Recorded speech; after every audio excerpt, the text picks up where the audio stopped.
लेवा के क्षमता बढ़ाए छै। राजनीति में बड़का बड़का नेता के तो धूल चटा दिलिए, उ फिर क्षमता केना भेले अपने में?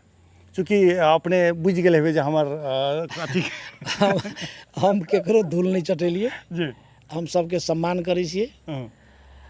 अब नेताजी सब अब उनकर जे अनुसार उ सब अपने कैलखिन हम सबके सम्माने करै छिए।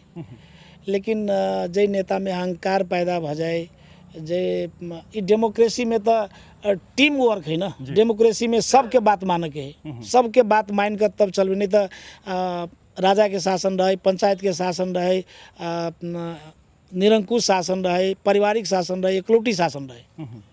तो जे स्पिरिट से हम सब मान लो जेल में रही, जे स्पिरिट से आंदोलन में रही, तही स्पिरिट से पार्टियों में यदि साथी भाई के साथ कोनो गप, कोनो छलफल, कोनो पोजीशन, तो हमरा बुझाय जे नेता सब कैलखिन से नेता सब ठीके छे, निम्ने छे। ताहि दुआरे हम अखन तो हमरा सब कोई कहे छी जे लिबरल छथिन।